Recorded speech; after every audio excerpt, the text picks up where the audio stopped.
Last lecture में हमने जो देखा था वो देखा था कि हमने देखो बहुत सिंपल सी चीज़ देखी थी। मीथेन का स्ट्रक्चर हमने देखा था। मीथेन का फॉर्मूला आपको मालूम है, CH4 होता है मीथेन। और हमने आपको बताया था कि कार्बन जो है उसके आउटर मोस्ट में 4 इलेक्ट्रॉन होते हैं, 4 इलेक्ट्रॉन होते हैं, 4 इलेक्ट्रॉन होते हैं। ठीक है, कार्बन के आउटर मोस्ट में 4 इलेक्ट्रॉन होते हैं। और अगर मैं बात करूं कि यहाँ पर CH4 मतलब कार्बन के साथ 4 हाइड्रोजन कनेक्टेड हैं। ठीक है, कार्बन के साथ 4 हाइड्रोजन कनेक्टेड हैं। आपका भाई कितने साल का है? आपका भाई कितने साल का है? और तुम कितने साल की हो? ओके, तो यहाँ पे CH4। अरे भाई पूछ रहा था, उसने बोला कि बहुत छोटा है इसलिए पूछ रहा था। तो 11 साल का छोटा बच्चा थोड़ी है, अभी तो बड़ा हो गया है वो। बेचारा बच्चा बड़ी बहन का प्यार है वो। पीटता है तुम्हें घर पे? तुम्हें घर पे पीटता है वो? ओके, यहाँ पे CH4। अब यहाँ पे कार्बन के साथ 4 हाइड्रोजन है। अगर हम लोग बात करें हाइड्रोजन के पास कितने इलेक्ट्रॉन होते हैं, तो 1 इलेक्ट्रॉन होता है हाइड्रोजन का, तो एक ही एटॉमिक नंबर है। तो 4 हाइड्रोजन होते हैं, तो आप हाइड्रोजन को साइड साइड लिख सकते हो। यहाँ पे अगर आप साइड में लिखोगे तो हाइड्रोजन यहाँ पर होगा, 2 हाइड्रोजन यहाँ पर, तीसरा हाइड्रोजन यहाँ पे और चौथा हाइड्रोजन यहाँ पर हो जाएगा। अब मैंने आपको ये बताया था कि सभी हाइड्रोजन के पास 1-1 इलेक्ट्रॉन होते हैं। यहाँ पे सबका 1-1 इलेक्ट्रॉन होता है। और मैंने आपको बताया कि अगर किसी भी एटम्स के बीच में बॉन्ड बनता है, केमिकल बॉन्डिंग हमने नहीं किया ना। केमिकल बॉन्डिंग वैसे मैं थोड़ा बहुत आपको बताया हूँ, जब मैंने करवाया था टॉपिक वाइज हम लोग करवा रहे थे। तो जब पढ़ाऊंगा तो बहुत डिटेल्स में चलेंगे केमिकल बॉन्डिंग में। बट अभी के लिए जान लो कि कभी भी 2 एटम्स के बीच में जब हम लोग 2 इलेक्ट्रॉन की शेयरिंग होती है तो एक बॉन्ड बनता है। क्या होता है? एक बॉन्ड। जैसे मान लो इस हाइड्रोजन का 1 इलेक्ट्रॉन और इस कार्बन का 1 इलेक्ट्रॉन, ये कनेक्ट होंगे तो क्या होगा? एक बॉन्ड हो जाएगा। हाँ, सिंगल बॉन्ड जो होता है वो सिग्मा बॉन्ड ही होता है। पहला बॉन्ड जो बनता है वो सिग्मा ही बनता है। तो यहां पर इस कार्बन के बीच में जो है, यहां पर क्या होगा? सिंगल बॉन्ड बनेगा। यहां पर इस कार्बन के बीच में क्या होगा? सिंगल बॉन्ड बनेगा। इस कार्बन के बीच में क्या होगा? सिंगल बॉन्ड बनेगा। तो कार्बन का एटॉमिक नंबर 6। कार्बन का एटॉमिक नंबर क्या होता है? 6। अगर हम कॉन्फ़िगरेशन करेंगे तो क्या हो जाएगा? 2,4। तो इस 4 इलेक्ट्रॉन के साथ कार्बन 1 2 3 4 और 4 हाइड्रोजन 1 2 3 4, सबके पास 1-1 इलेक्ट्रॉन। तो इस कार्बन का 1 इलेक्ट्रॉन, इस हाइड्रोजन का 1 इलेक्ट्रॉन, मिलके 2 इलेक्ट्रॉन हो गए तो बॉन्ड बनेगा। एक बॉन्ड में 2 इलेक्ट्रॉन होते हैं। यहाँ पर भी 2 इलेक्ट्रॉन मतलब एक बॉन्ड। इस कार्बन इस हाइड्रोजन के बीच में भी 2 इलेक्ट्रॉन मतलब एक बॉन्ड। और यहाँ पर भी 1 इलेक्ट्रॉन मतलब 2 इलेक्ट्रॉन से एक बॉन्ड बनेगा। ये चार के चारों बॉन्ड जो हैं उसको हम लोग कोवैलेंट बॉन्ड बोलते हैं। क्या बोलते हैं इसको? हम लोग क्या बोलते हैं? Covalent bond. Covalent bond. और कितने कोवैलेंट बॉन्ड हैं? तो 4 कोवैलेंट बॉन्ड हैं। ये हमने लास्ट लेक्चर में देखा था। फिर हमने और क्या देखा था?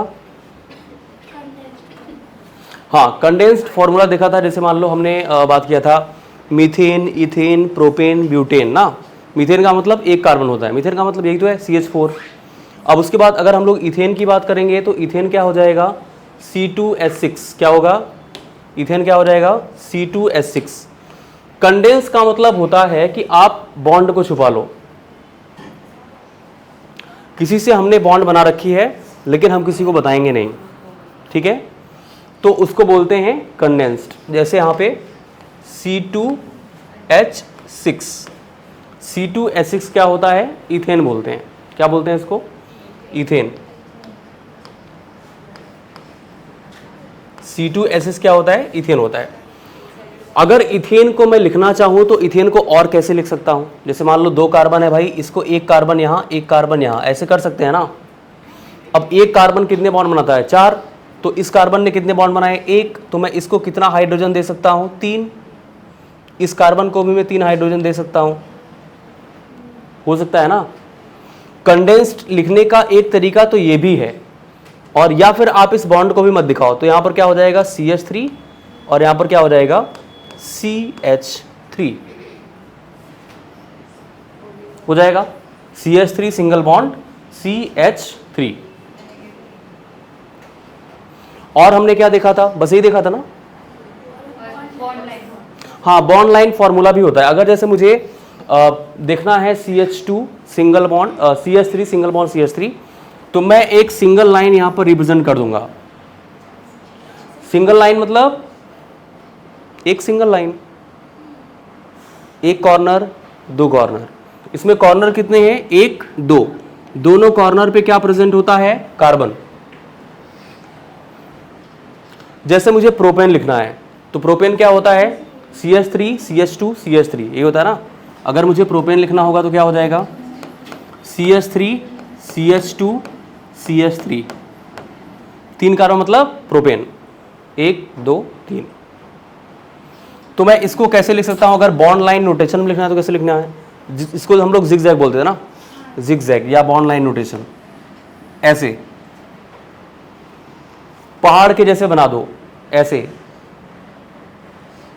एक कॉर्नर दूसरा कॉर्नर तीसरा कॉर्नर, जितने कॉर्नर होते हैं उतने कार्बन होते हैं और सभी सिंगल बॉन्डेड है। तो एक कार्बन मतलब यहां पर 3 हाइड्रोजन, यहां पर कार्बन, तो इस कार्बन के एक बॉन्ड दो बॉन्ड तो 2 हाइड्रोजन, इस कार्बन के सिर्फ एक बॉन्ड तो 3 हाइड्रोजन। ऐसे हम लोग यहां पे रिप्रेजेंट करते हैं। समझ में आया।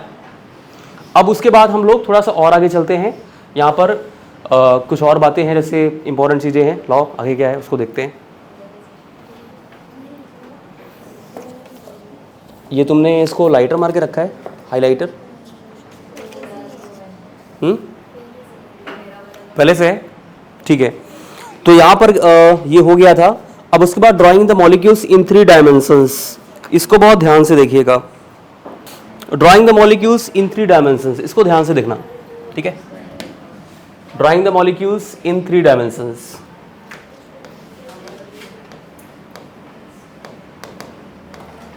ड्राइंग द मॉलिक्यूल्स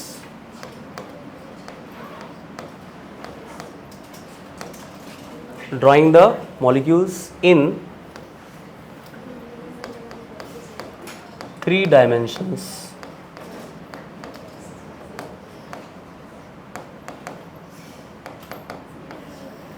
जैसे एक होता है वेज और डैश स्ट्रक्चर। क्या होता है, वेज एंड डैश स्ट्रक्चर। ये क्या होता है, इसकी बात करते हैं हम लोग। इसमें कितने लोग वेजिटेरियन हैं, अब वेज की बात आ गई है तो वेजिटेरियन ना, वो सच बोलो। ऐसा भी होता है कि घर पे तो नहीं बनता, बाहर लोग खाते हैं, ऐसा तो नहीं है। नहीं, आप चिकन,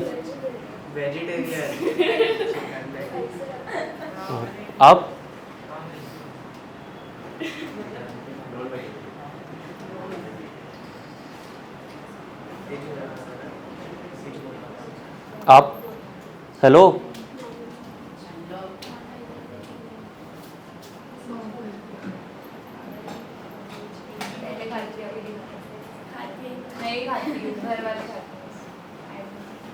तुम तो गुजराती हो ना, तो भी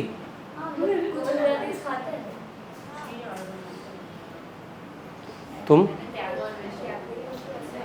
क्यों, तुम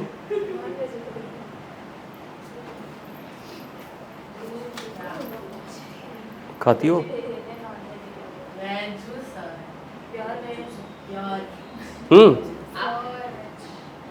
मुझे देख के लगता है, हाँ देख के लगता है सर, आपकी बातों से पता चलता है, आपके शब्दों से पता चलता है। तो क्या मेरे शब्दों में सब वेज खाना ऐसे निकलता है, ऐसे। आपकी शुद्ध हिंदी से शुद्ध। और आप, अरे सोच क्या रही हो, बताओ क्या। अच्छा ठीक है, अभी मतलब अब ये लोग खाते हैं तो फिर मैं कैसे बोलूँ कि छोड़ दो, ठीक है। लेकिन अच्छा, क्या मजा आता है, मतलब मजा आता है क्या, अच्छा लगता है।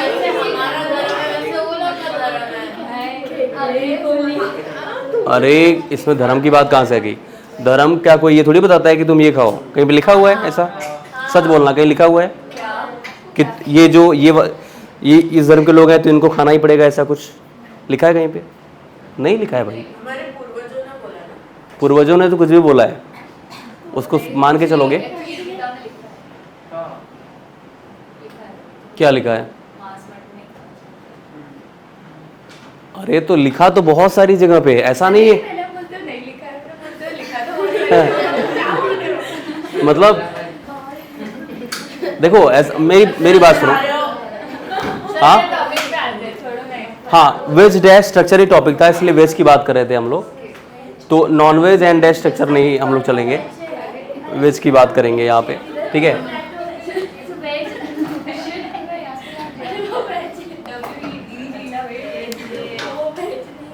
तो सारा BEG के ऊपर कब से क्यों बात कर रहे हैं? आप वेज पे क्यों बात कर रहे हो? इसलिए बात कर रहा हूँ क्योंकि हमारा जो अर्थ है ये बहुत टाइम तक ऐसे नहीं चलने वाला। देखो मैं इसलिए नहीं बोल रहा हूँ कि मतलब क्यों मतलब ऐसा कर रहे हो, या फिर जो लॉजिक है उसकी बात कर रहा हूँ। मैं आपको लॉजिक बताना चाहता हूँ। अगर आप एक्चुअल में एक सिंसियर स्टूडेंट हो तो जो रिपोर्ट्स आ रही हैं साइंस में, आपने अगर उनको पढ़ी है तो आपको पता चला होगा कि जो टेम्परेचर, आप देखो, आप खुद ही देख रहे हो ना, आप किसी की बातों बिलीव मत करो, आप खुद देखो कि टेम्परेचर जो बढ़ा है पिछले 3-4 सालों में, क्या इतनी गर्मी पहले पड़ती थी? नहीं पड़ती थी। इतनी गर्मी पहले नहीं पड़ती थी, लेकिन एक्चुअल में क्या हो रहा है कि अर्थ का टेम्परेचर दिन प्रतिदिन बढ़ता जा रहा है। Veg and dash formula, veg and dash formula. जब आप लोग उसको खाते होगे तो उसके अंदर से आवाज़ नहीं आती होगी, मुझे क्यों खा रहे हो? नहीं?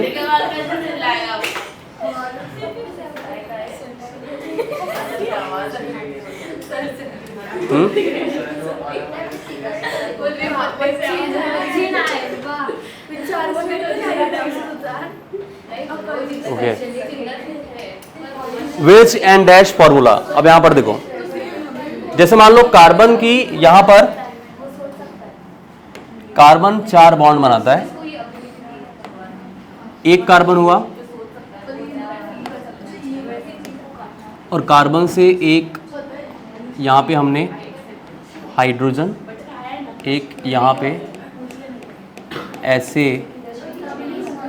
क्लोरीन कनेक्ट कर दिया, और यहाँ पर एक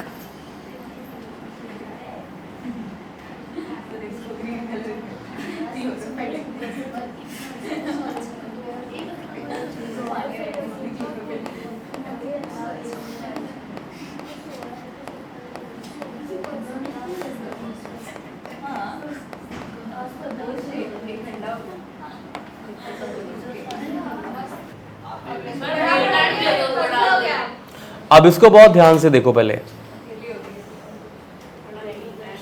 यहां पर अगर मैं इसको एक प्लेन में रखूं, इसको एक प्लेन में रखता हूं ऐसे, ठीक है?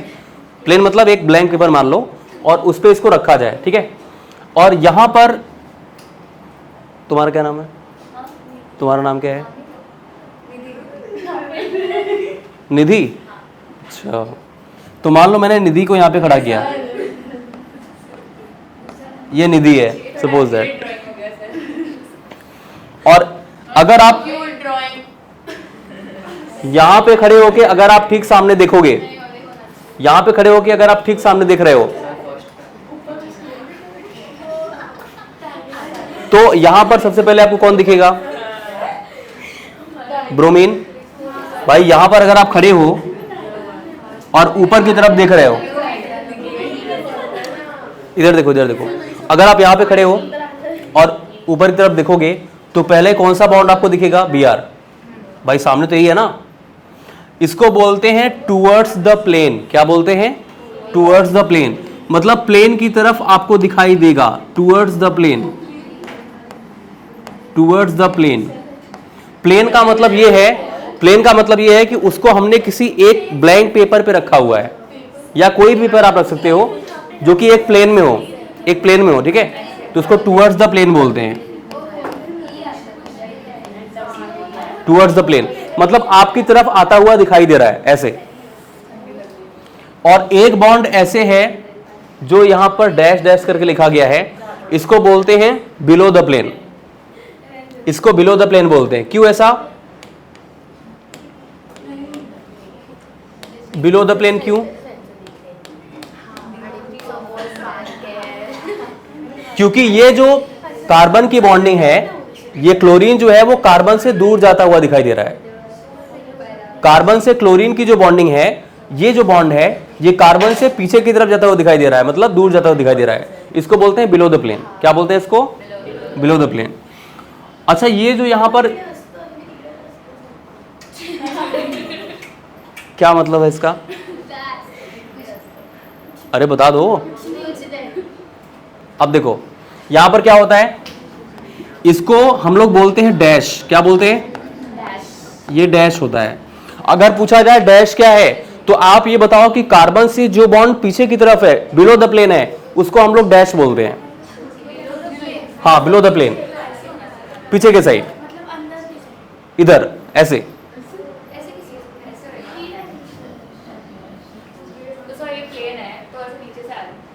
नीचे भी हो सकता है। ये कार्बन है भाई, देखो ये एक बॉन्ड हो गया,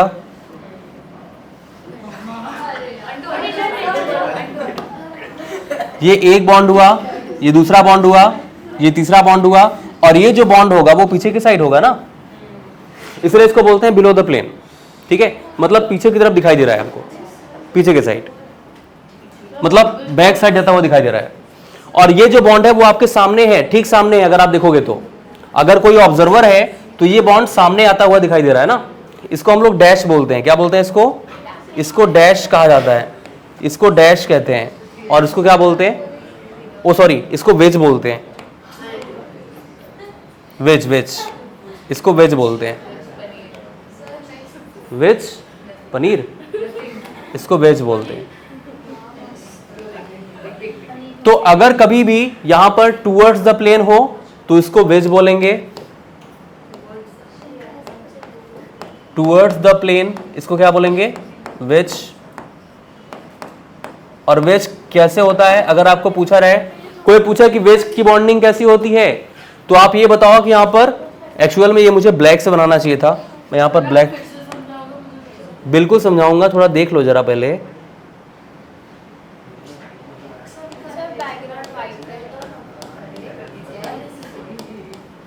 ये जो एक्चुअल में बॉन्डिंग होती है ना, इसको बहुत ध्यान से सुनो जरा, ये ब्लैक हेडेड होती है, मैंने ग्रीन से कर दिया था, वो ब्लैक हेडेड होती है बॉन्डिंग, ऐसे बॉन्ड होता है। और जो डैश डैश करके होता है उसको डैश बोलते हैं, और जो इस तरह से ब्लैक बॉन्डिंग होती है उसे हम लोग क्या बोलते हैं? वेज बोलते हैं। वेज का मतलब टूवर्ड्स द प्लेन, मतलब आपकी तरफ आता हुआ दिखाई देता है, और जो डैश वाला स्ट्रक्चर होता है वो आपसे दूर जाता हुआ दिखाई दे रहा है, तो उसको हम लोग क्या बोलते हैं? बिहाइंड द प्लेन या फिर बिलो द प्लेन बोल सकते हैं। और जो टूवर्ड्स द प्लेन होता है उसको क्या बोलते हैं हम लोग? वेज बोलते हैं। क्या बोलते हैं इसको? वेज। इसको नोट करिए आप।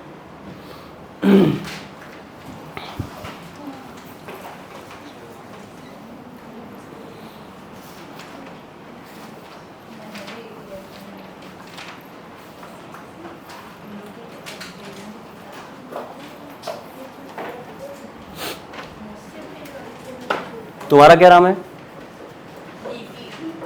तुम्हारा वही नाम है? नीति। पॉलिसी तो हाँ, मतलब नाम का इंग्लिश में तो यही होगा ना, पॉलिसी। तो क्या नीतियां आप लोग लागू करते हो?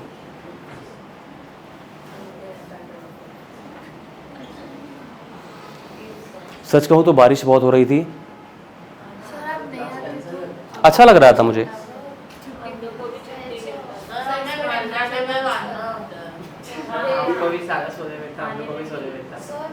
अरे इतना नहीं सोते पागल, पूरा दिन रात क्या घर पे सोते ही रहोगे? मैं तो मतलब आप समझो कि इंसान उब जाता है कि नहीं, एक जगह मतलब पड़े पड़े, अरे यार फिर से बारिश हो रही है, पड़े रहो। सर आप मुझे बोलोगे तो मैं 100 दिन तक वैसे मुझे भीगना थोड़ा सा अच्छा लगता है, लेकिन यहाँ पर भीगने से क्या होगा कि बीमार पड़ जाएंगे लोग। तो फिर नेक्स्ट क्लास नहीं आएगी जहाँ सर बिकते हैं। ओवरऑल मौका मिलना चाहिए।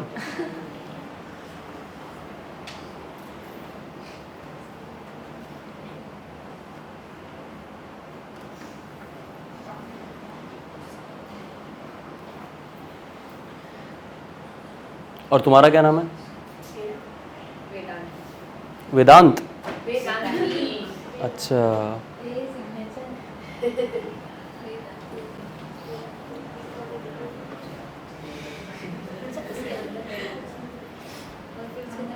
आज तुम्हारी ग्रुप नहीं आई है, क्यों पता नहीं?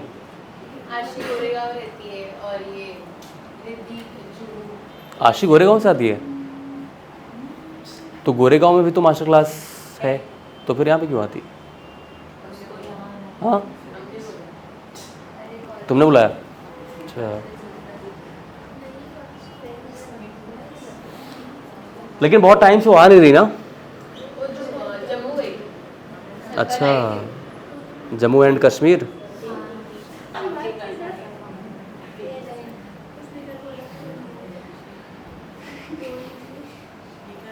क्या हो गया?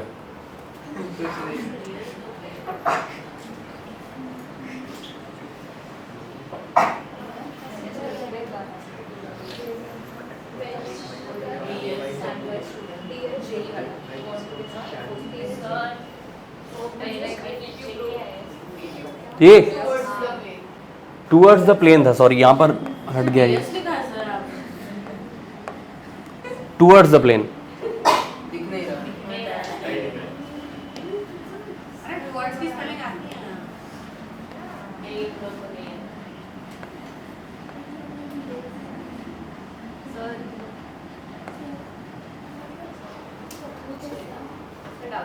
हाँ बोलो।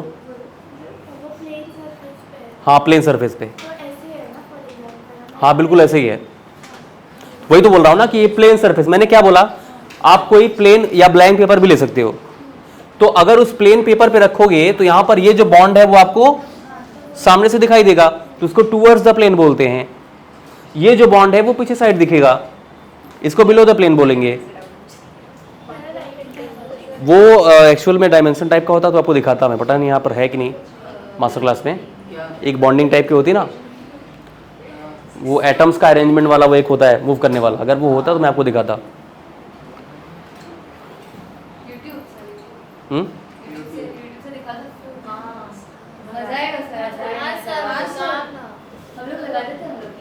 सर आपकी भी वाह वाह होगी। सर तो एकदम इंटरैक्टिव टीचिंग।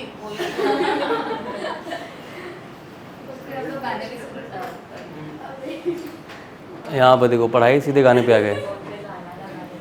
तो वेज और डैश स्ट्रक्चर ये आपने देखा। उसके बाद फिशर प्रोजेक्शन फॉर्मूला और क्रॉस फॉर्मूला।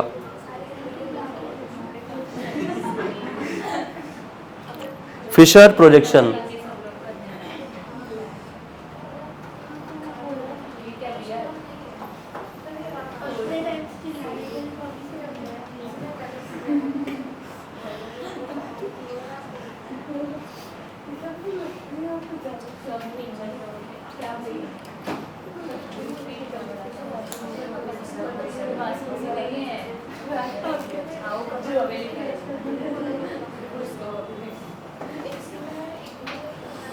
ठीक है, देखा रहे आगे। Fischer projection, Fischer projection.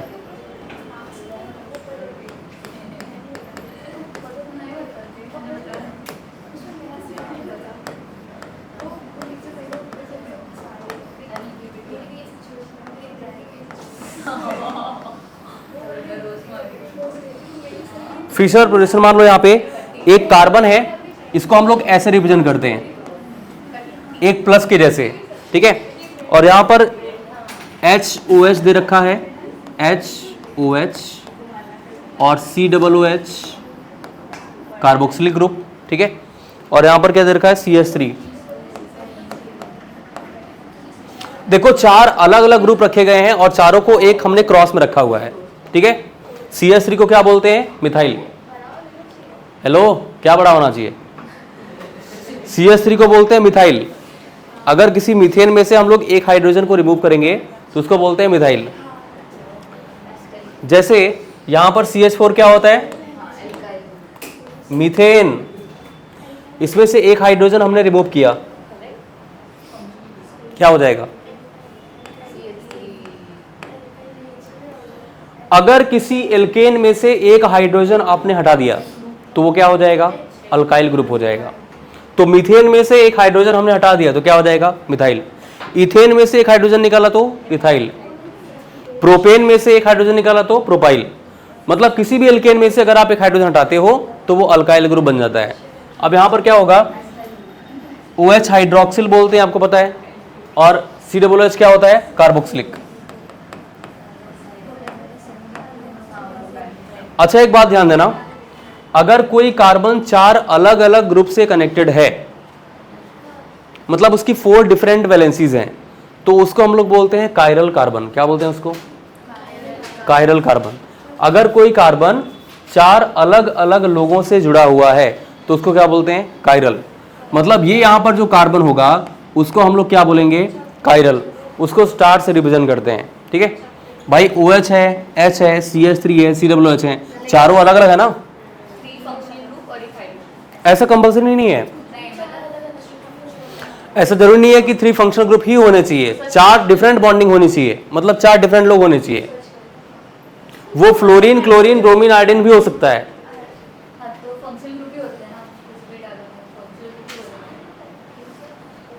Hydrogen भी होता है, हाइड्रोजन फंक्शनल ग्रुप नहीं है, मतलब हाइड्रोजन के अलावा जो 3 होंगे वो तो फंक्शनल ग्रुप ही रहेंगे ना। क्लोरीन डाल दो आप, ब्रोमीन डाल दो। CH3 क्या फंक्शनल ग्रुप है, हाँ, सब्स्टिट्यूएंट्स हो जाता है। CH3 साइड चेन में रखा रहता है ना, मिथाइल, इथाइल, ये सब सब्स्टिट्यूएंट्स बोले जाते हैं। अगर आप बोलोगे CONH2 amide, COOH carboxylic, OH hydroxyl, CHO aldehyde, NH2 amine, CN cyanide, RCOOR ester, ROR ether, ये सब होते हैं फंक्शनल ग्रुप। ये सब क्या होते हैं, फंक्शनल ग्रुप। अभी आगे हम लोग बात करने वाले हैं उसके बारे में। तो यहां पर क्या होगा, 4 अलग अलग, आप ऐसे बोल सकते हो कि ऐसा कोई कार्बन जिसकी 4 डिफरेंट वैलेंसीज हो तो उसे क्या बोलते हैं, कायरल कार्बन। अगर मैं कायरल कार्बन की बात करता हूं तो यहां पर क्या होगा,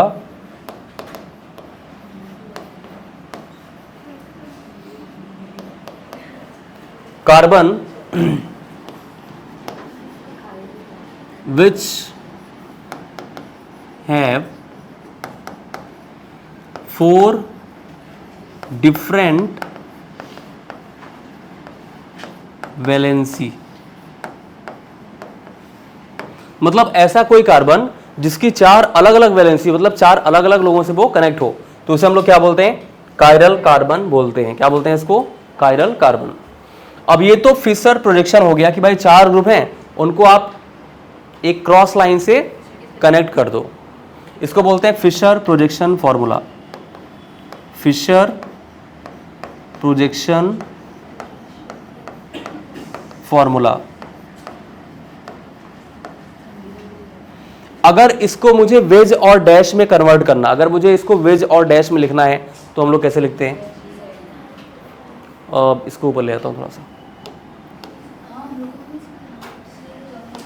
किसने नहीं सिखाया, क्यों, मैं तो फर्स्ट लेक्चर में नहीं थी, मैं लेट आई। स्टार्टिंग में बताया नहीं ये सब कुछ। It started off with ये classification और notes दे दिए, पढ़ाए ना। क्यों नहीं पढ़ाया, कॉलेज वाले बहुत लापरवाही करते हैं। नहीं, बाकी सब पढ़ा रहे, पता नहीं। ठीक है, बट आपको ये भी बताना चाहिए ना, ये आइसोमेरिज्म का पार्ट है। अगर आप ऑर्गेनिक में आओगे तो ये आइसोमेरिज्म, अभी जेई के लिए अगर आप पढ़ोगे तो उसमें आइसोमेरिज्म मेरा अलग से पूरा टॉपिक हो जाता है। आइसोमेरिज्म, ये जो हम लोग पढ़ रहे हैं ना, ये आइसोमेरिज्म का पार्ट है। ऑर्गेनिक केमिस्ट्री का आइसोमेरिज्म का पार्ट है ये। पता नहीं क्यों नहीं पढ़ाया कॉलेज वालों ने। बहुत कुछ ओमिट करते हैं। कॉलेज वाले जानबूझ के नहीं पढ़ाते, वो खुद भी चाहते हैं कि इनको छोटा नॉलेज दिया रहा है, थोड़ा बहुत साइड में करना चाहते हैं। बट मैं ऐसा नहीं करता हूँ, मेरी आदत है, मैं कहीं भी पढ़ा रहा हूँ तो मैं ये सोच के पढ़ाता हूँ कि जैसे किसी भी स्टूडेंट के साथ धोखा नहीं होना चाहिए। मतलब ऐसा नहीं होना चाहिए कि उसको ये चीज़ें नहीं आई और मैंने पढ़ाया, फिर वो थोड़ा सा लगता है कि मतलब एक जो अपना जो हर्ट होता है ना, वो ऐसा मतलब बोलता नहीं है। यस, हम सोचते हैं कि यार ऐसा नहीं करना चाहिए मेरे हिसाब से, तो बाकी सारे टीचर को भी ऐसा सोचना चाहिए। देखो, तो यहाँ पर अगर इसको हम लोग वेज डैश स्ट्रक्चर में हम लोग कन्वर्ट करते हैं तो यहाँ पर क्या होगा, यहाँ से H हो जाएगा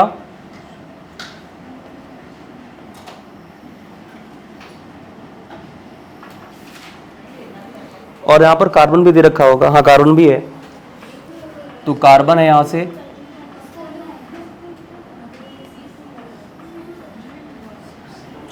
मेरी बात बहुत ध्यान सुनो।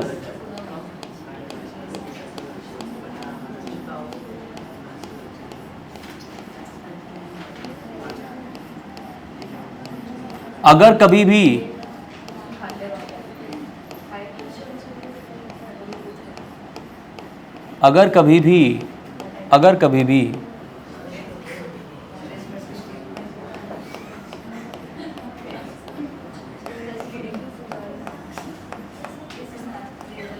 ये CH3 हुआ, ये COOH हुआ और OH हुआ, आपको कभी फिशर प्रोजेक्शन फॉर्मूला दे रखा हो और आपको बोला जाए कि उसको आप वेज और डैश स्ट्रक्चर में कन्वर्ट कीजिए, तो आप क्या करोगे? जो यहां पे हॉरिजॉन्टल लाइन आपको दिख रही है उसको आपको वेज वाले बॉन्ड से दिखाना है, समझ रहे हैं? और जो आपको वर्टिकल लाइन दिख रही है उसको आपको डैश वाली लाइन से दिखाना होता है। इस बात को हमेशा याद रखना।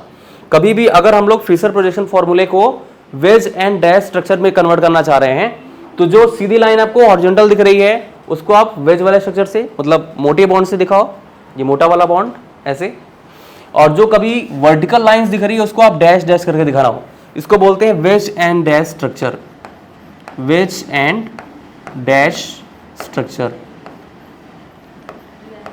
Veg and dash structure. क्या ये बातें समझ में आई आपको? बोलिए, आपने कायरल कार्बन क्या समझा?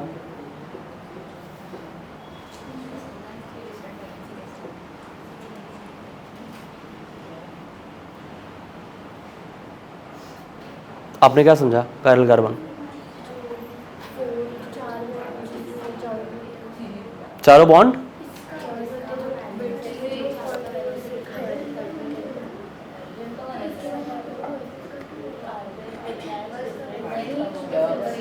कायरल कार्बन, ऐसा कार्बन जिसके पास 4 अलग वैलेंसी हो। बिल्कुल सही बात है।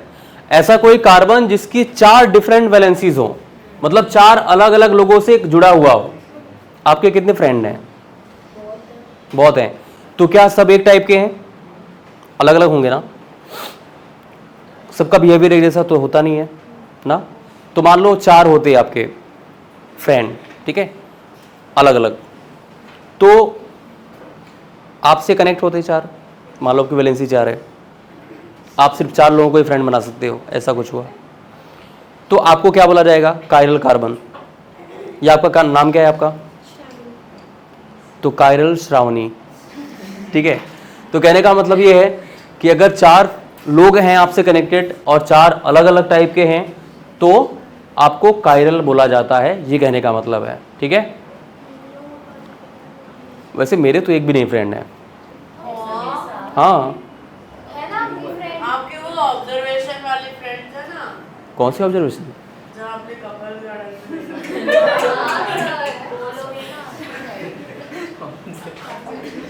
अरे भाई मैं भूल गया, उसको याद है, ठीक है। ऑब्जर्वेशन क्या, मैं ऐसे खड़ा होकर देख थोड़ी रहा था ऐसे। पर आपको पता था तो मतलब आप ऑब्जर्व कर रहे थे। हाँ सर, आपकी और एक फ्रेंड है। कौन? हाँ तो एक ही हुआ तो वो कायरल थोड़ी हो गया, 4 अलग अलग होने चाहिए ना। और 3 दोस्त, 1 2 3 4 4 हो गए। ऐसे क्यों देखो ताकि दूर से सुनाई दे। आपको नहीं सुन रहा ना? नहीं मुझे सुनाई दे रहा है। अच्छा ठीक है चलो इसको बंद करते हैं, मुझे भी थोड़ा ठंडा लग रहा है ऐसा कुछ।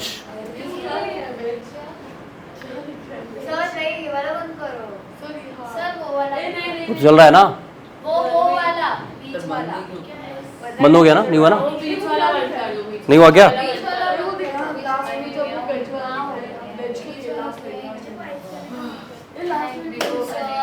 दोनों हो गया क्या? चलो ठीक है, अभी ठंडी नहीं लग रही है। अगर ऐसा कुछ फील होगा कि गर्मी लग रही है तो स्टार्ट कर देंगे, ठीक है? वैसे लगेगी नहीं, इतनी बारिश हो चुकी है। तो इसको आप नोट करिए भाई, इंपॉर्टेंट है। कायरल समझा ना, chiral 4 different valency. Different valency का मतलब ये होता है कि कार्बन बीच में होना चाहिए, उसके बॉन्ड तो 4 होते हैं, 4 अलग अलग ग्रुप कनेक्टेड होने चाहिए, तो उसको बोलते हैं 4 डिफरेंट वैलेंसी, ठीक है? 4 डिफरेंट वैलेंसी मतलब टोटल वैलेंसी 4 होती है, लेकिन जब 4 अलग अलग लोग कनेक्ट होते हैं तो उसको बोलते हैं 4 डिफरेंट वैलेंसी, ये कहने का मतलब। अब इसको आप नोट करिए, देखो एक कभी भी एक स्ट्रक्चर और है यहाँ पे, जैसे मान लो कभी एक से ज़्यादा कायरल कार्बन भी हो सकते हैं, तो उनको कैसे लिखते हैं? जैसे यहाँ पे ऐसे दे रखा है, मैं ये हो गया,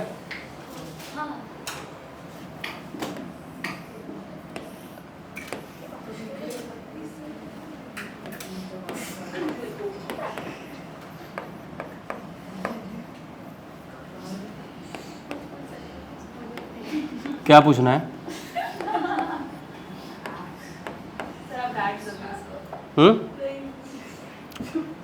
पूछो, क्या पूछ रही हो? कौन पूछ रहा था? पूछो क्या बात है। अब देखो यहां पर क्या होगा, इसमें 2 कायरल कार्बन है ना, एक ये कायरल हुआ ना, HOH COOH, और ये वाला ग्रुप पूरा, और ये भी कायरल है। इसमें 2 कायरल कार्बन है, 1 2 CH3 और कार्बन डिफरेंट हुए ना। तो अगर मुझे इसको, ये तो हुआ फिशर प्रोजेक्शन, फिशर प्रोजेक्शन। पूछ रही है कि बीच में अगर कार्बन है, लाइक अगर एक कार्बन से वो कनेक्टेड है तो सेम ही होगा। नहीं, कार्बन से जो लोग जुड़े हुए हैं उनको देखो आप, पर एक तो कार्बन से जुड़ा है ना, ये कार्बन है, एक कार्बन से जुड़ा हुआ है, तो लेकिन बाकी के जो ग्रुप हैं क्या वो आपस में सेम है क्या? नहीं, तो ग्रुप से हम लोग कंपेयर करेंगे ना। जैसे 4 में कोई भी ग्रुप मैच नहीं करना चाहिए, ये कहने का मतलब है। जिससे कनेक्ट हो रहा है उससे मैच करता है तो कोई बात नहीं, कार्बन से चारों लोग जो कनेक्ट है वो अलग अलग होने चाहिए, ये कहने का मतलब है, ठीक है? कार्बन से जो 4 बॉन्ड कनेक्टेड हैं वो चारों बॉन्ड डिफरेंट डिफरेंट होने चाहिए, तो उसको हम लोग बोलते हैं कायरल। मतलब इससे मैच कर रहा है तो मतलब कोई उसका मतलब वो नहीं है, ये भी कार्बन वो कार्बन, तो वो कायरल तब भी बोला जाएगा। समझ रहे हो मैं क्या बोलना चाह रहा हूं?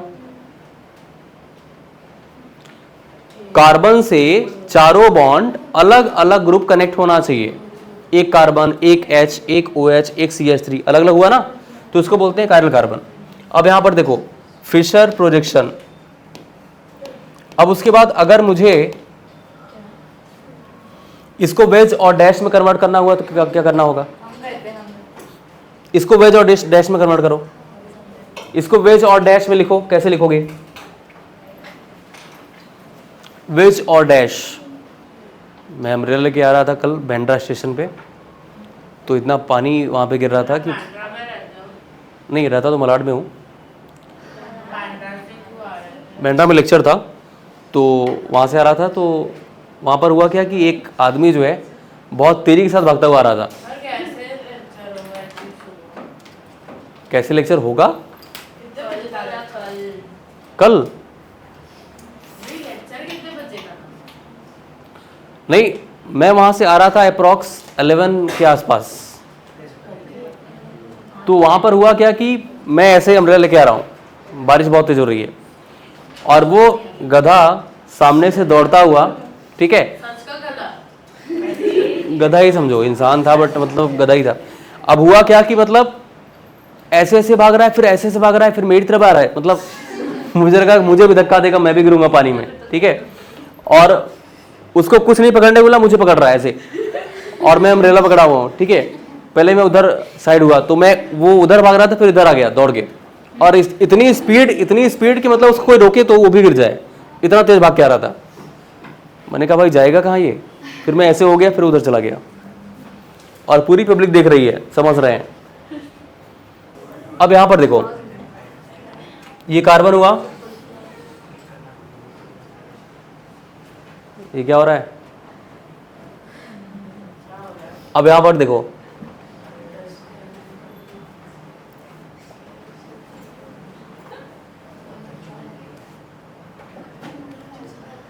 कुछ ऐसे ही हुआ होगा ना भाई। ये बॉन्ड जो है इसको क्या बोलेंगे हम लोग, वेज, इसको वेज बोलेंगे ना। और एक वेज और बनाना पड़ेगा आपको।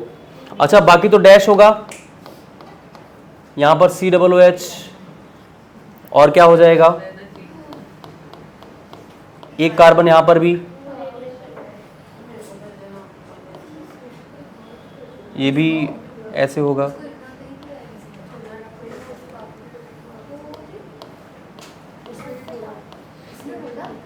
ये भी वेज है।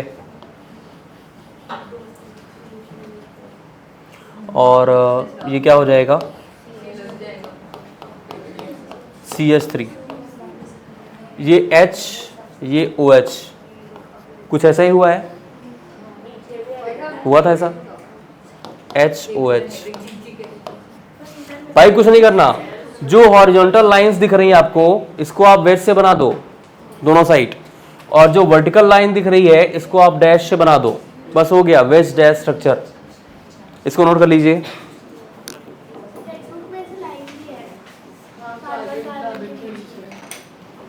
कहाँ पे, अच्छा लाइन दिया है क्या,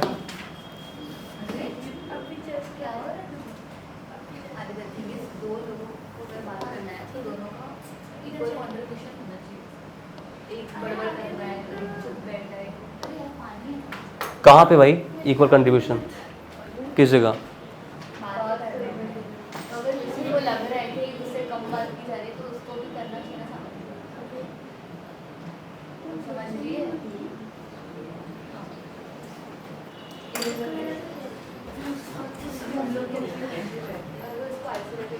और जो कम बात करता हो वो,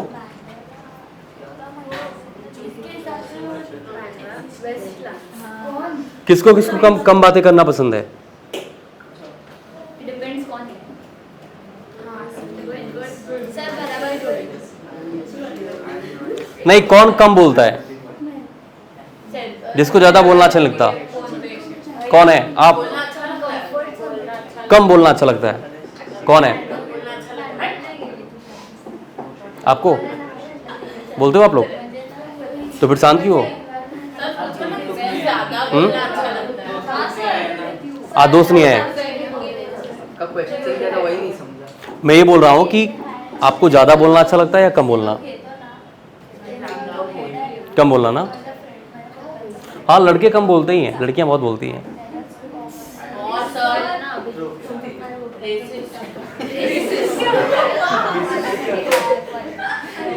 उसके बाद Newman projection formula, Newman projection formula,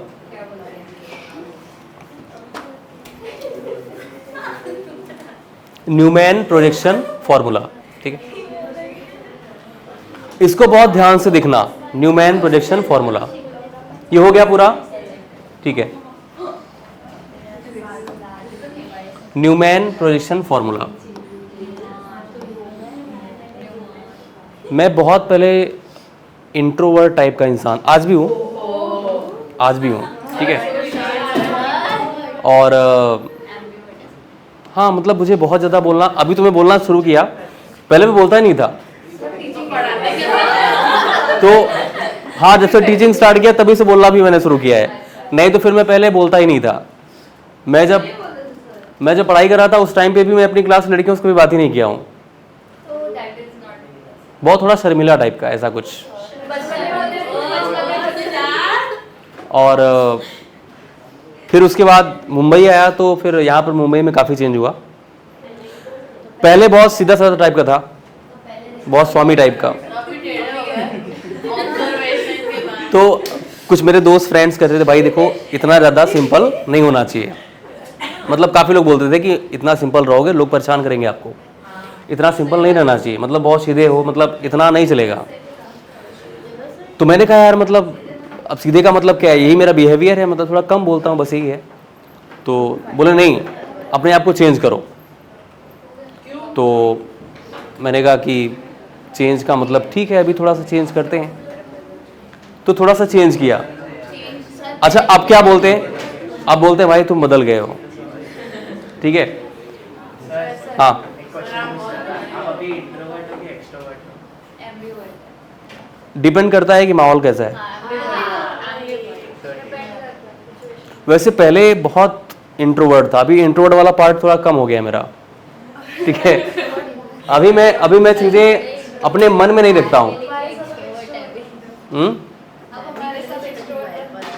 class में तो एक्सट्रोवर्ट होना ही पड़ता है ना, आप क्लास में बोलोगे नहीं तो फिर कैसे होगा, मतलब बोलना तो पड़ेगा ही क्लास में। तो आप क्लास में इंट्रोवर्ट नहीं हो सकते ना, क्लास में तो आपको बोलना ही पड़ेगा। और कौन सा स्टूडेंट किस तरह से है, किसके माइंड में क्या चल रहा है, वो सब चीज़ें जानने के लिए तो एक्सट्रोवर्ट होना ही पड़ता है।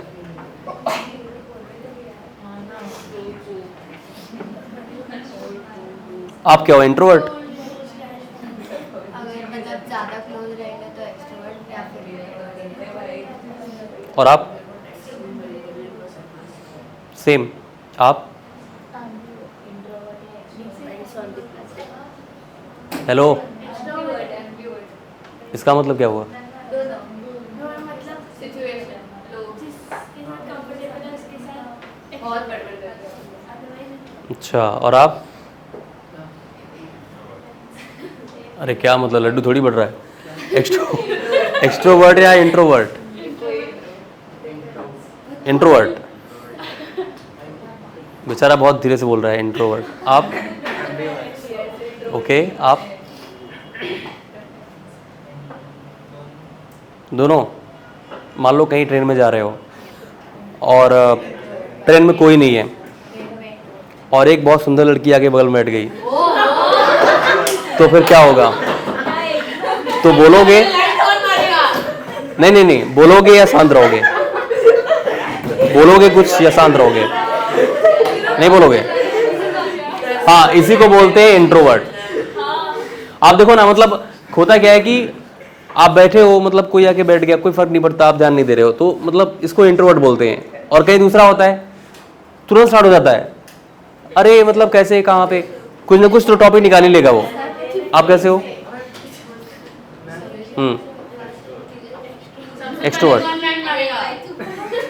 और आप? वो दिख रहा है मुझे। आप? लेकिन दिख नहीं रहा।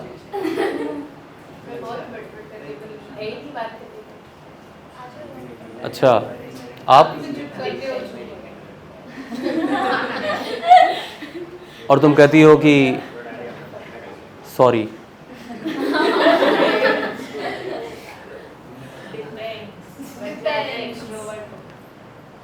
ज़्यादा एक्सट्रोवर्ट, मतलब किसी का दिमाग खा जाती हो वैसे। ओके, और आप? कौन है? दोनों? और वहाँ तो मुझे लगता है कि पूछने की ज़रूरत नहीं है, मुझे लगता है पूछने की ज़रूरत नहीं है, ठीक है। अब उसके बाद न्यूमैन प्रोजेक्शन की बात करते हैं। और मुझे देखिए कैसा लग रहा है,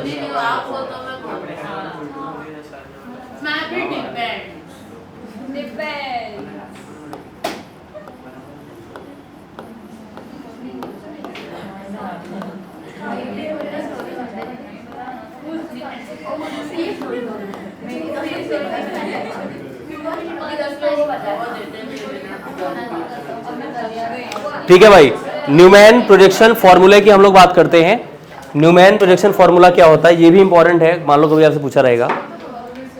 तो एक मॉलिक्यूल है इथेन मॉलिक्यूल, इथेन मॉलिक्यूल के लिए पूछा जाता है कि न्यूमैन प्रोजेक्शन फॉर्मूला हम लोग कैसे लिखते हैं। ठीक है, तो होता क्या है, इसको कुछ ऐसे लिखा रहता है,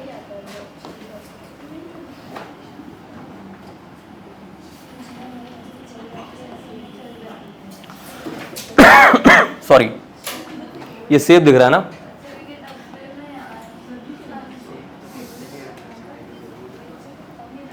एक हाइड्रोजन, दूसरा हाइड्रोजन, तीसरा हाइड्रोजन,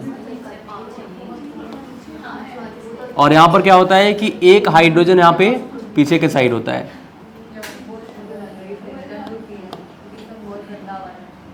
क्या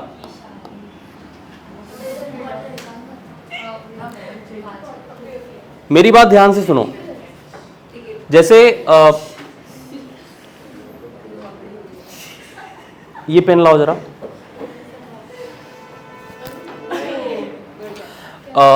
मान लेते हैं कि यहां पे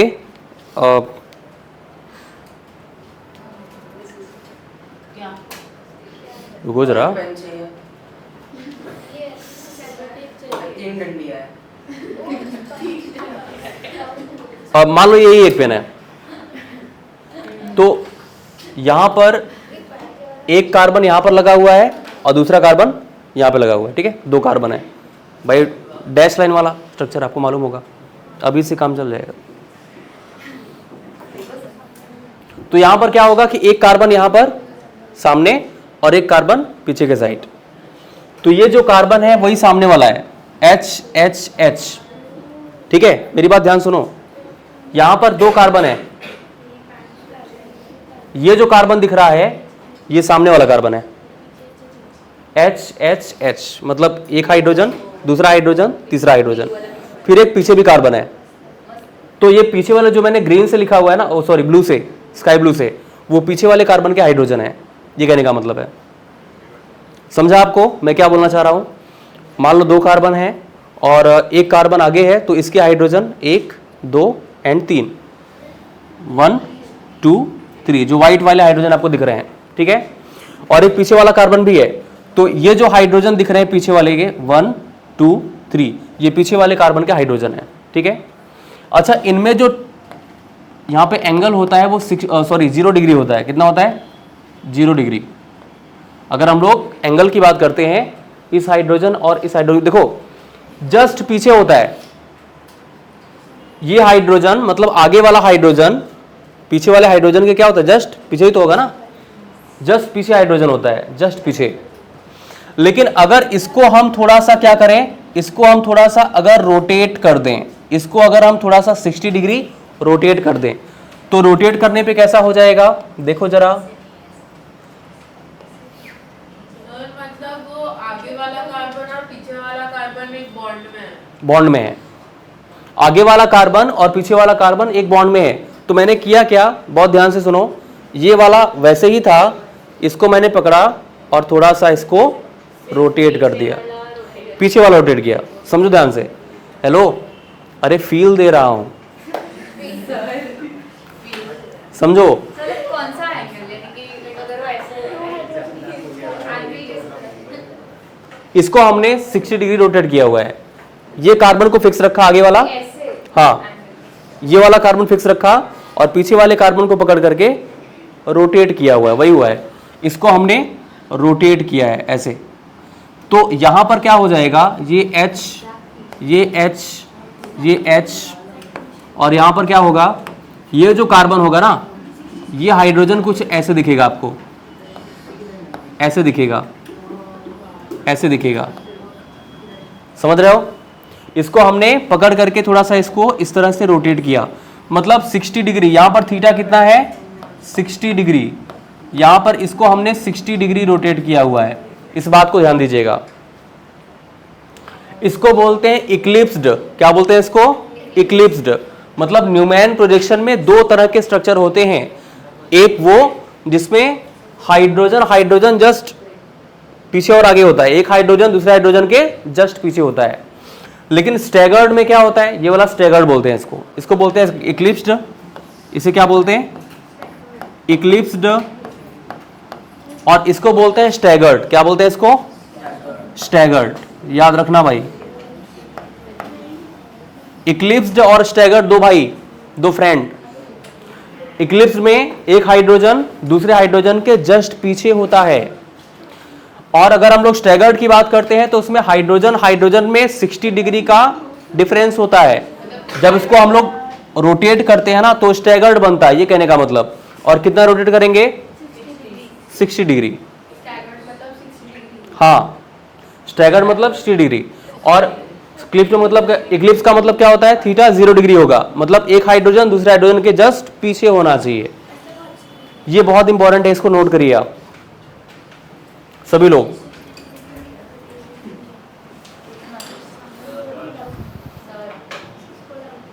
जा सकते हो। 60 डिग्री। हाँ, 60 का मतलब ये होता है कि रिपल्शन कम हो, इसलिए वो लोग 60 डिग्री रोटेट करते हैं।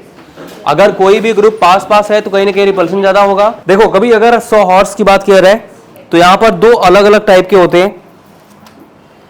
यहां भी इक्लिप्स्ड और स्टैगर्ड होता है। जैसे मान लो यहां पर क्या होगा कि अगर मुझे इथेन बनाना है, ठीक है, नहीं लिखा है क्या? अच्छा, फिजिक्स में अभी कितने चैप्टर हो गए, 5 हुए, 5वां। फिजिक्स के 2 लोग हैं क्या, 2 टीचर फिजिक्स के। और मैथ्स के, तो मैथ्स में कौन चल रहा है?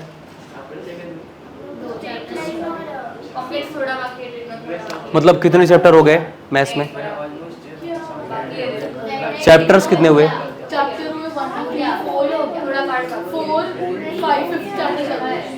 मैथ्स में तो मतलब हम लोग पीछे चल रहे हैं क्या? हमारा कितना हुआ अभी, 4 हो गया। फर्स्ट सेकेंड हुआ, 4 चालू है ना, मतलब एग्जाम में जो आएगा वो हो गया है।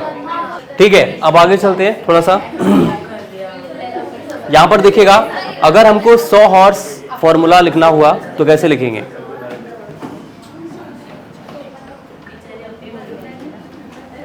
एक बार मुझे बुलाया गया था, कोई फंक्शन था, टीचर्स डे था वहाँ पे, तो मैं गया, मतलब उन्होंने बहुत रिक्वेस्ट किया था।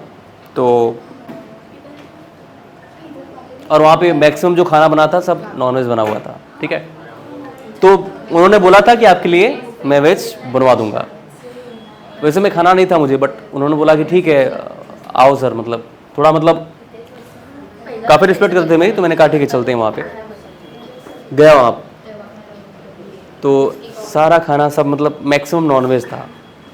अब वो आओ सर चलते हैं खा लो, मैंने कहा अब मैं कुछ बोल नहीं पा रहा हूँ, मैंने कहा नहीं नहीं ठीक है अभी ठीक है सही है। तो अरे आपके लिए मैंने वेज बनवाया है आओ। तो वहाँ पर गया, अब वो मैं वेज अकेला वेजिटेरियन, अब मैं बैठा हूँ, जो देने वाले हैं वो सब मुझे बहुत ध्यान से देख रहे हैं, सब घूर रहे हैं।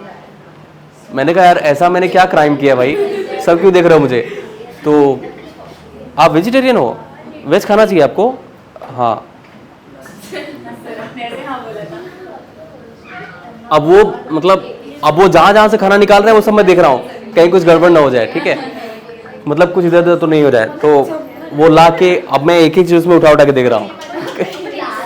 तो वो मुझे देख के हंस रहे थे, बोले भाई वेज है नॉन वेज नहीं है। मैंने कहा ठीक है। अच्छा, खाने के बाद भी लग रहा था सब कुछ ठीक ठाक तो है ना।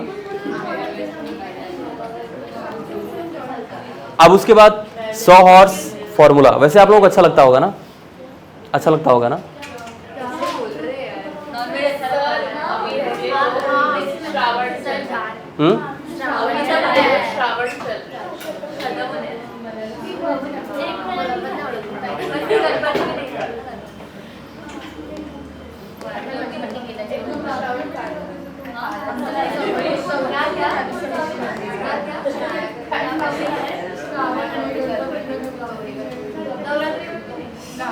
सौ हॉर्स फॉर्मूले की बात करते हैं हम लोग।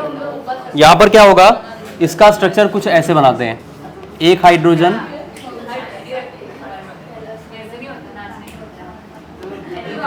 दूसरा हाइड्रोजन,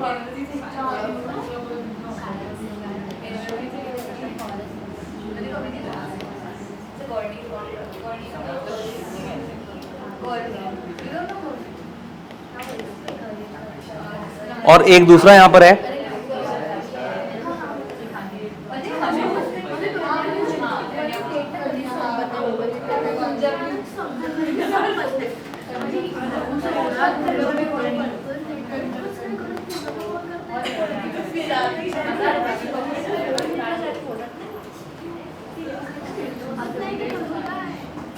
H और H।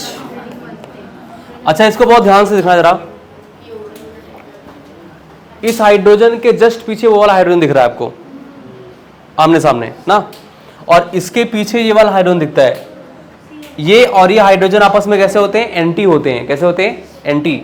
इसको बोलते हैं स्टैगर्ड, और ये क्या होता है, इक्लिप्स्ड।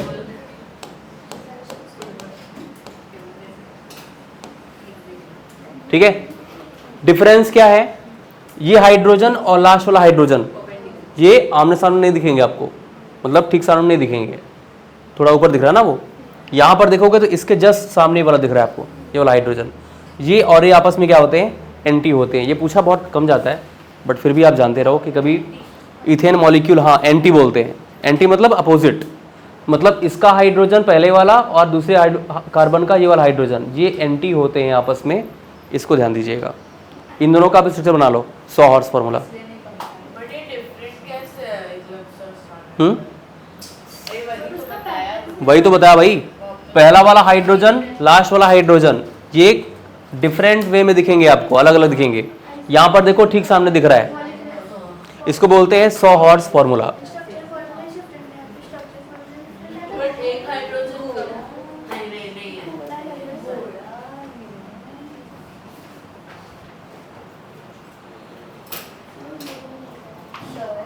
बट इससे क्या मिलेगा? आपने जब पहली बार जब ये सब पढ़ा था, सॉरी, हाँ तो आपको केमिस्ट्री अच्छा पहली बार एक्चुअली मेरे एक टीचर थे, वो मतलब मैं नहीं कर रहा हूँ कि मैं उतना अच्छा था पढ़ने में, लेकिन पता नहीं क्यों जब वो पढ़ाते थे तो मुझे सारी चीज़ याद हो जाती थी, तो काफ़ी तारीफ करते थे मेरी। ठीक है, मुझे नहीं पता कि मैं फिजिकल, ऑर्गेनिक, इनऑर्गेनिक तीनों में से कौन अच्छा पढ़ाता हूँ, बट आप जज करना। सर आपकी कौन सी केमिस्ट्री ज़्यादा अच्छी लगती है? ऑर्गेनिक, इनऑर्गेनिक या फिजिकल? ऑर्गेनिक मैंने तीनों पढ़ाया हुआ है। आपको ज़्यादा कौन सी पसंद है? आपको पढ़ाने में क्या अच्छा लगता है? हाँ, पढ़ाने में क्या अच्छा लगता है ज़्यादा?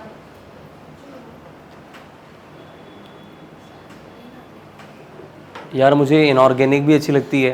जो मतलब सर आप बिना मतलब करके डायरेक्ट सिखा सकते हो। देखो मैं जब पढ़ता था, मैं जब जेईई की प्रिपरेशन कर रहा था, उस टाइम पे मुझे केमिकल बॉन्डिंग चैप्टर और 12th का एक चैप्टर है कोऑर्डिनेशन कंपाउंड, जो कि इनऑर्गेनिक का है। तो इनऑर्गेनिक मुझे अच्छा लगता था उस टाइम पे। ठीक है, मतलब वो चैप्टर मेरे फेवरेट थे क्योंकि उनका वेटेज हाई था, तो जो हाई वेटेज वाले चैप्टर थे वो मैं पकड़ के रखता था। है भाई, जीओसी है, जनरल ऑर्गेनिक केमिस्ट्री, ये तो है ही। केमिकल बॉन्डिंग भी है।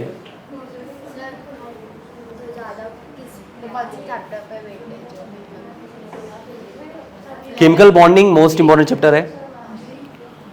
पहला चैप्टर जो आपने पढ़ा है वो भी इंपॉर्टेंट है। स्ट्रक्चर ऑफ एटम से भी क्वेश्चन आते हैं, और बाकी सभी चैप्टर से एक एक क्वेश्चन तो रहेगा ही। अभी नहीं सर, पर ये इक्लिप्स से स्ट्रगल करने में मिलेगा क्या? ये दोनों स्ट्रक्चर आपको बोलेगा बनाने के लिए, तो आप ऐसे बना सकते हो। इसका कोई मतलब नहीं है। नहीं, सिर्फ स्ट्रक्चर ही पूछा रहता है। जैसे ये देगा स्ट्रक्चर, बोलेगा कौन सा इक्लिप्स्ड है कौन सा स्टैगर्ड है, ऐसा पूछा रहेगा, बस ये पूछा रहेगा और कुछ भी नहीं पूछा रहेगा आपसे।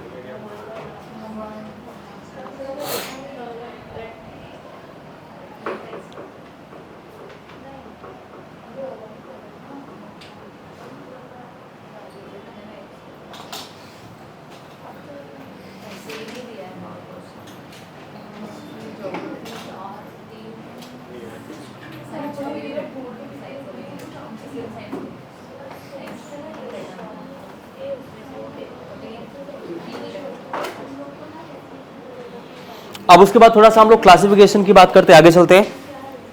क्लासिफिकेशन ऑफ ऑर्गेनिक कंपाउंड्स, ठीक है, थोड़ा सा आगे चलते हैं। हो गया क्लासिफिकेशन ऑफ ऑर्गेनिक कंपाउंड्स। अगर हम लोग क्लासिफिकेशन की बात करें, classification of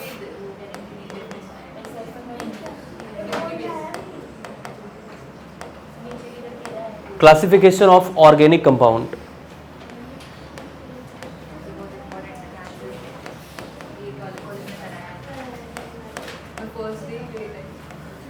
classification of organic compound. देखो अगर क्लासिफिकेशन की बात करते हैं, सबसे पहले ऑर्गेनिक कंपाउंड्स में कौन आता है? एलिफैटिक या फिर साइक्लिक बोलते हैं उसको, क्या बोलते हैं? अगर हम लोग ऑर्गेनिक कंपाउंड्स की बात करेंगे तो ऑर्गेनिक कंपाउंड्स में पहले कौन आएगा? एक आता है एलिफैटिक, एलिफैटिक, और दूसरा क्या होता है? साइक्लिक, जिसको एरोमेटिक भी कहा जाता है, साइक्लिक। साइक्लिक या क्लोज्ड आप बोल सकते हो, साइक्लिक तो क्लोज्ड ही होता है ना, क्लोज्ड। साइक्लिक क्या होता है? क्लोज्ड। देखो एलिफैटिक का मतलब क्या होता है? अगर आपको बोला जाए एलिफैटिक, तो एलिफैटिक आप क्या समझोगे? अगर कोई कार्बन की चेन है, कार्बन की चेन है, कार्बन की चेन है, लॉन्गेस्ट कार्बन की चेन, तो उसको हम लोग एलिफैटिक बोलते हैं। क्या बोलते हैं उसको? एलिफैटिक। एक बात ध्यान देना, अगर कभी मैं थोड़ा आपको समझाना चाहता हूं, अगर सिग्मा प्लस लोन पेयर का सम, सिग्मा मतलब सिंगल बॉन्ड, सिंगल बॉन्ड को सिग्मा बोलते हैं, सिग्मा प्लस लोन पेयर का सम अगर 4 आए, ये शायद मैंने आपको बताया होगा एक बार, अगर नहीं बताया तो देख लो। सिग्मा प्लस लोन पेयर का सम अगर 4 आता है तो इसको बोलते हैं sp3, sp3, ठीक है, हाँ, हाइब्रिडाइजेशन। और अगर सिग्मा प्लस लोन पेयर का सम अगर यहाँ पर 3 आता है तो इसको sp2 बोलते हैं। सिग्मा प्लस लोन पेयर का सम अगर यहाँ पे 2 आए तो इसको क्या बोलते हैं? sp बोलते हैं। क्या बोलते हैं इसको? sp बोलते हैं। s और p क्या होता है आपको मालूम है? ऑर्बिटल सबशेल होते हैं, ठीक है। अब यहाँ पर क्या होगा? ठीक है, तो यहाँ पर सिग्मा और लोन पेयर का सम 4 आए तो sp3, 3 आए तो sp2, 2 आए तो sp, sp2, ठीक है। तो अगर आप एक बात बताओ, इस कार्बन के पास कितने हाइड्रोजन होंगे? इस कार्बन के पास कितने हाइड्रोजन? 10 होंगे? अरे भाई 3 हाइड्रोजन ना। अच्छा, तो इस कार्बन के पास 2 हाइड्रोजन, इसके पास 2 हाइड्रोजन, इसके पास 3 हाइड्रोजन, ठीक है। तो इस कार्बन का हाइब्रिडाइजेशन क्या हो जाएगा बताओ जरा भाई? 3 हाइड्रोजन मतलब 3 सिग्मा बॉन्ड यहां से हुए और 1 बॉन्ड इधर हुआ, 4 सिग्मा बॉन्ड हुआ, तो ये क्या हो जाएगा? sp3। क्या सभी sp3 है क्या? हाँ भाई, सिंगल बॉन्ड एक, सिंगल बॉन्ड एक, 2 हो गए, 2 हाइड्रोजन है, हाइड्रोजन भी सिंगल सिंगल बॉन्ड से कनेक्ट होगा ना, तो 1, 2 और 2 हाइड्रोजन, 4 हुए कि नहीं हुए? तो इसका मतलब ये भी क्या होगा? sp3 होगा। ये भी क्या होगा? sp3। ये भी क्या होगा? sp3।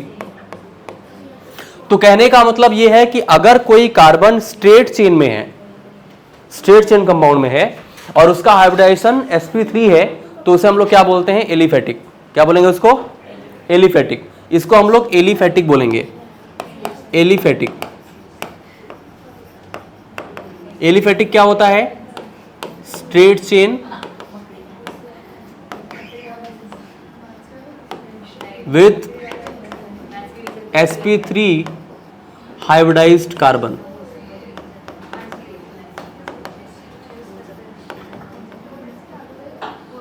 क्लियर है भाई? कार्बन स्ट्रेट चेन में होना चाहिए और सभी कार्बन का हाइब्रिडाइजेशन sp3 होना चाहिए। अगर ऐसा है तो उसको एलिफेटिक बोला जाएगा। ठीक है, तो ऑर्गेनिक कंपाउंड जो है दो टाइप का होता है, पहले एलिफेटिक और साइक्लिक। अब उसने बोल रखा है कि एलिफेटिक जो है, यहां पर साइक्लिक को हम लोग दो तरीके से बोल सकते हैं। साइक्लिक को दो तरीके से बोल सकते हैं, एक को बोलते हैं होमोसाइक्लिक,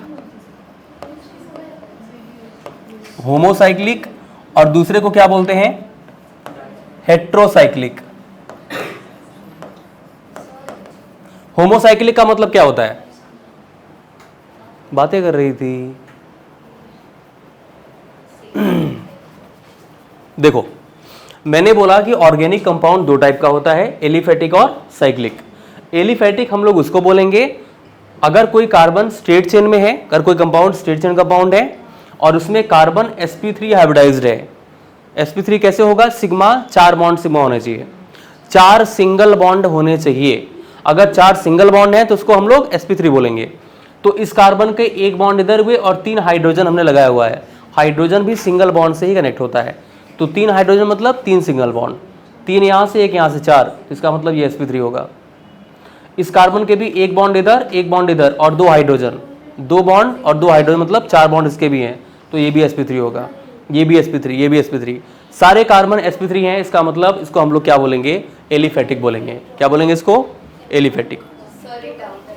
हाँ बोलो। sp2 और sp हाइब्रिडाइजेशन ऐसे कब होता है? एग्जांपल जैसे अगर मैं बात करूं, आप sp2 पूछ रहे हो, जैसे मान लो बेंजीन रिंग है ना, बेंजीन रिंग में double bond, double bond, double bond. भाई बेंजीन का फॉर्मूला क्या होता है? C6H6। कार्बन भी 6 होने चाहिए, हाइड्रोजन भी 6 होने चाहिए ना। अब यहां पर देखो, अगर मैं बोलूं यहां पर जितने भी कॉर्नर होते हैं सब पे क्या होता है? कार्बन होता है कि नहीं होता है? और कार्बन कितने बॉन्ड बनाता है? 4 बनाता है ना, 4 बॉन्ड। इस कार्बन ने कितने बॉन्ड बनाए? एक इधर और 2 बॉन्ड इधर, तो इसके पास अभी हम कितना हाइड्रोजन लगा सकते हैं? 1 हाइड्रोजन। क्लियर है? बोलो क्लियर बा कि नहीं? क्लियर बा? इस कार्बन के कितने बॉन्ड? 2 बॉन्ड इधर, 1 बॉन्ड इधर, 3 बॉन्ड हुए। अभी और कितने बनाएगा? 1। तो यहां पर 1 हाइड्रोजन हमने यहां पे लगा दिया। सारे कार्बन के पास 1-1 हाइड्रोजन होंगे क्योंकि सबने 3-3 बॉन्ड बना रखा है। अब अगर आप हाइब्रिडाइजेशन देखोगे, इस कार्बन का हाइब्रिडाइजेशन क्या होगा? सिंगल बॉन्ड ही काउंट होता है, डबल बॉन्ड काउंट नहीं होता। मतलब सिंगल में सिर्फ सिग्मा काउंट होता है। तो डबल बॉन्ड में क्या होता है? 1 सिग्मा 1 पाई, तो 1 सिग्मा यहां से, 1 सिग्मा ये वाला और 1 सिग्मा ये वाला, 3 बॉन्ड। तो 3 बॉन्ड होता है तो क्या होता है? sp2। इस कार्बन का देखो, इसने 2 बॉन्ड ऊपर बनाए, 1 बॉन्ड इधर, 2 बॉन्ड में 1 सिग्मा 1 पाई होता है, तो सिग्मा ही काउंट होता है। 1 सिग्मा यहां से हो गया, 1 सिग्मा इधर हो गया, 2 हुए और 1 हाइड्रोजन 3, तो ये क्या हो जाएगा? sp2। हाँ, कोई लोन पेयर नहीं है यहाँ पे। लोन पेयर का मतलब होता है कि कोई ऐसे इलेक्ट्रॉन जो नॉन बॉन्डेड होते हैं, मतलब जो बॉन्ड में कन्वर्ट नहीं होते, जो बॉन्डिंग नहीं बनाते, जो बॉन्ड नहीं बनाते, उसको क्या बोलते हैं? Lone pair. तो यहाँ पे सारे sp2 है। सारे sp2 हैं। बेंजीन में जितने भी कार्बन होते हैं वो सब sp2 होते हैं, क्योंकि 3 ही सिग्मा बॉन्ड है ना। आप देख लो, 3 ही सिग्मा बॉन्ड है। डबल बॉन्ड में 1 सिग्मा 1 पाई होता है, तो पाई काउंट नहीं करते, सिर्फ सिग्मा ही काउंट किया रहता है। ठीक है। अब उसके बाद यहाँ पे होमोसाइक्लिक हो गया और हेट्रोसाइक्लिक। यहाँ पर होमोसाइक्लिक में भी एलिसाइक्लिक होता है और यहाँ पे क्या होता है? एरोमेटिक।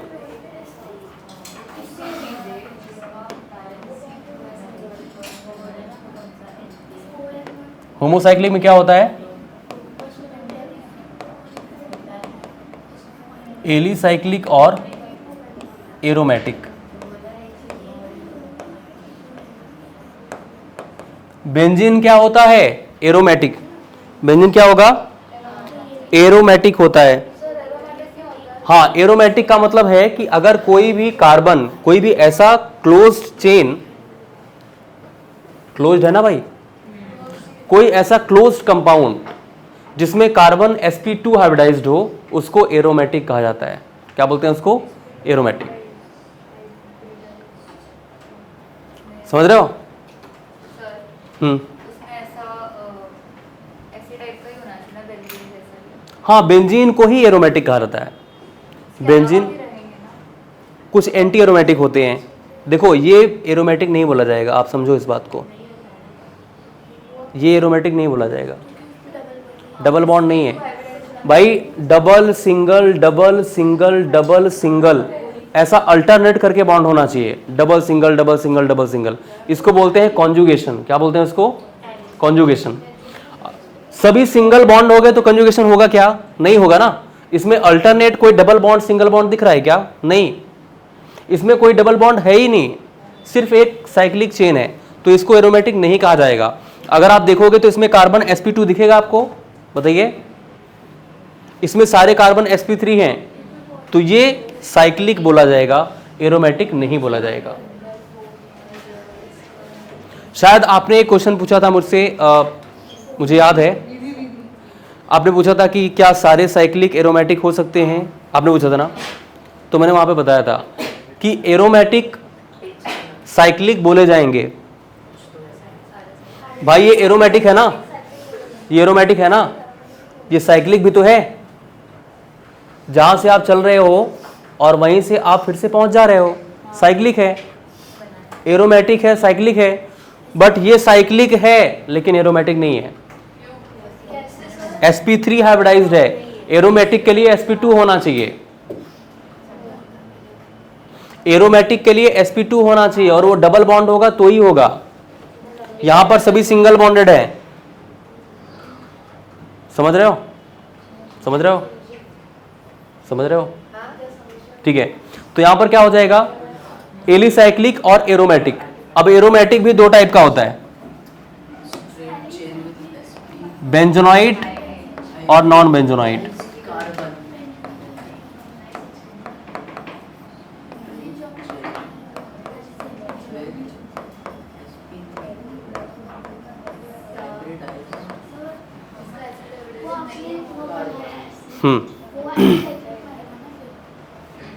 कौन सा? हाँ, वो एलिसाइलिक है। तो उसमें sp3 हाइब्रिडाइजेशन होना चाहिए। sp3 होगा ही, होना चाहिए, नहीं होगा ही। आप देखो यहां पर कार्बन, ये कार्बन है, ये कार्बन है, ये कार्बन है, ये कार्बन है, ये कार्बन है, ये कार्बन है ना। अब इस कार्बन ने एक बॉन्ड इधर बनाया, एक बॉन्ड ऊपर बनाया, तो इसके पास कितने हाइड्रोजन होंगे? दो हाइड्रोजन। तो भाई 4 सिग्मा बॉन्ड हुए कि नहीं हुए? एक ये सिग्मा हुआ, एक ये सिग्मा हुआ, एक ये सिग्मा हुआ, एक ये सिग्मा हुआ, 4 हुए कि नहीं हुए? और अगर 4 हुआ तो क्या बोलेंगे आप इसको? sp3 बोलोगे, सिंपल सी बात है। और सर sp हाइब्रिडाइजेशन होगा तो भी एलिसाइक्लिक। sp हाइब्रिडाइजेशन कुछ केसेस में होता है, जैसे मान लो C2H2 ना, एसिटिलीन C2H2, तो उसका कैसा हो जाता है? CH ट्रिपल बॉन्ड CH, ये है C2H2। ट्रिपल बॉन्ड में 1 सिग्मा 2 पाई होता है, मालूम है आपको? पाई काउंट नहीं होता, ये भी आप जानते हैं। हाइड्रोजन एक है, इसका मतलब एक बॉन्ड से कनेक्ट हुआ होगा कार्बन से, तो एक सिग्मा ये और एक हाइड्रोजन वाला सिग्मा, 2 सिग्मा। अगर 2 सिग्मा होता है तो क्या होता है? 3 सिग्मा तो sp2, 4 सिग्मा तो sp3। क्लियर है? तो मैं पूछ रही हूँ कि अगर साइक्लिक है compound और उसमें अगर sp हाइब्रिडाइजेशन है तो वो एलिसाइक्लिक में आएगा, राइट? किसी बेंजीन रिंग में ट्रिपल बॉन्ड पॉसिबल नहीं है, आप समझो। बेंजीन रहेगा तो उसमें डबल रहेगा, डबल बॉन्ड ही रहेगा, ट्रिपल बॉन्ड बेंजीन में नहीं आएगा, तो फिर एलिफेटिक हो जाएगा। तो ये एलिफेटिक हो जाएगा, इस बात को याद रखना। हाँ, आइडेंटिफाई कैसे करेंगे? मतलब अगर ऐसे क्वेश्चन में सिर्फ वो स्ट्रक्चर बना के दिया है हाँ, और बाजू में कार्बन से, तो आइडेंटिफाई कैसे करेंगे कि ये sp2 है, sp3 है? वही तो बता रहा हूँ। सिग्मा देखो अरे भाई ये बात लिखा हुआ है यहाँ पे, ये देखो डबल बॉन्ड लिखा हुआ है। 3 भरले एकच हायड्रोजन झाला म्हणून तो sp2 आणि खाली 2 हायड्रोजन जॉईन केलं होतं sp3.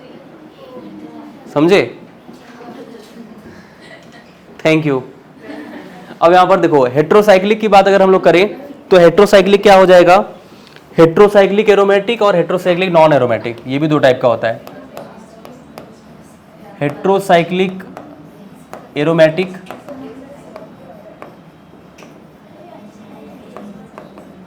और हेट्रोसाइक्लिक नॉन एरोमेटिक।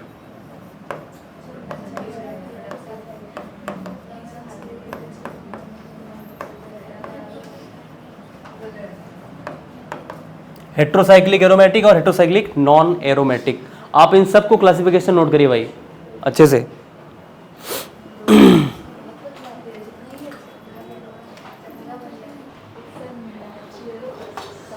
अब क्लासिफिकेशन की बात करें हम लोग, इसको नोट कर लो फटाफट।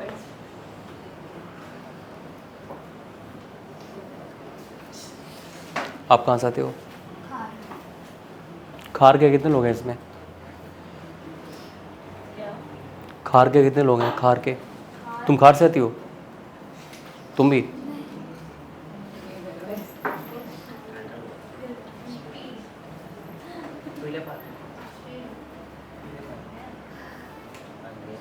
अंधेरी।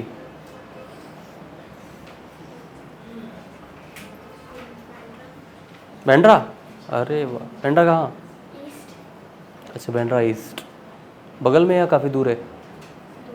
दूर है। आप यही मतलब बिल्डिंग के नीचे?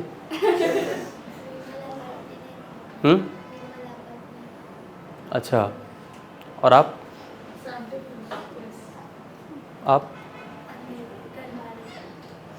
आप हेलो,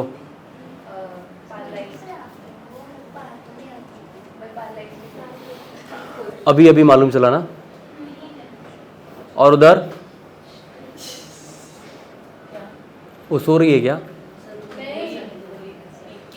अरे वर्ड पावर कल पढ़ लेना, अभी आज इधर देख लो।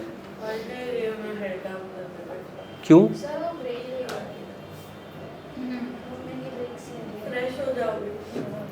ऐसे करने से कोई फ्रेश होता है क्या?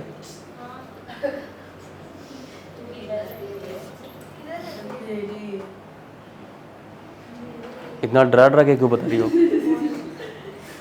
डराना अलग होता है, डरा के बताओ।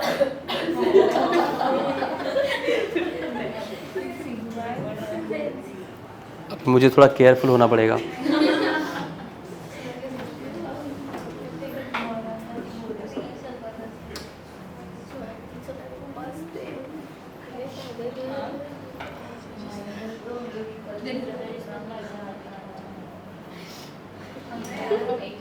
Expectation is versus reality.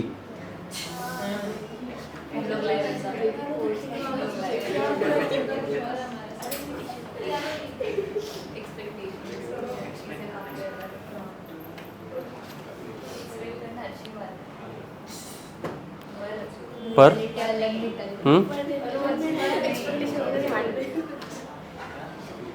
पर वो अच्छी बात नहीं है ना।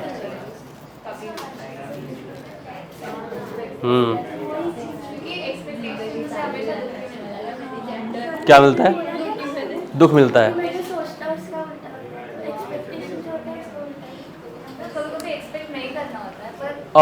एक्सपेक्टेशंस जो होती हैं वो कहीं ना कहीं हम अपने आप को एक सांत्वना देते हैं कि हाँ चलो ठीक हो जाएगा, ऐसा हो सकता है, बट रियलिटी वो नहीं है।